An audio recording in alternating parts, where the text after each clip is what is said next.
Hey guys, today I want to make a little bit different video, well, completely different. This is actually a short tip for the SENA communications unit on how to avoid water damage. I own 3 of these Spider SDR, or is it was ST1, I think they're called ST1, Spider ST1 intercommunication devices by SENA. I also own the brand new SENA 50C intercom, and I wanted to share my experience with them because, well, SENA don't advertise them as waterproof, and they're far from waterproof, guys. They are water resistant, and especially for a certain period of time. It's really important when you ride with these, you shut off you close the lever real well on the intercom, the headset port there. But another thing that's really important is that you keep well shut the charging port, the little rubber gasket here.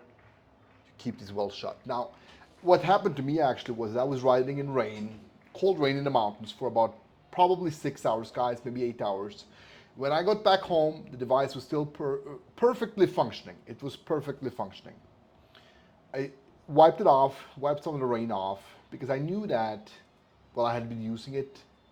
Normally, I had the gasket was shut and everything was well sealed. So I just wiped it off and just put it to charge.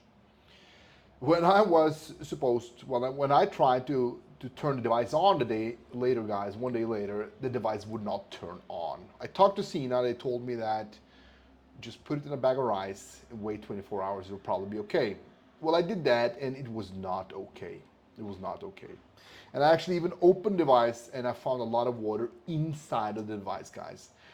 And after this happened, because obviously they replaced my device, there's a 2-year warranty, if I remember correctly, so props to SENA, but I still had to wait more than a month to get a new device, and I needed the device in that time.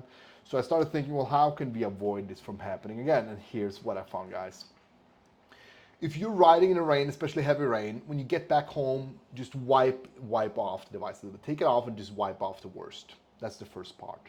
If it was heavy rain, I recommend that you take off the headset port, insertion port, obviously, for liberate that, and you open up the port for the USB-C charger.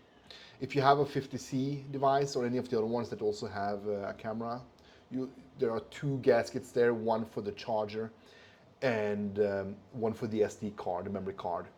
In those ones, open both of them and leave it like this. Leave it standing upright like this. You can support it with whatever, a couple of books or whatever. That way, and leave it in a warm room. That way, all the water, it will humidify and it will vaporize, and it will basically sort itself out, guys. Don't, when you get back from heavy rain, don't unplug it and put it to charge like I did. Don't do that. You need to leave the ports open so that all the humidity can vaporize and dissipate. So that's basically the advice I have for you for this. This has worked well for me. Wipe it off, unplug it, leave the ports open for, well, preferably 24 hours, but as many hours as necessary in a warm room with, 22 plus degrees Celsius. The colder it is, the less it will vaporize, and the longer you have to wait, and the greater the risk of damage. Remember, leave it with the port upright. You don't want to leave it like this so that it vaporizes into the device, because vapor goes vertically, right? So, and it goes upwards, so keep it upright. All right, guys, I hope that this will help some of you. It has helped me, and happy riding.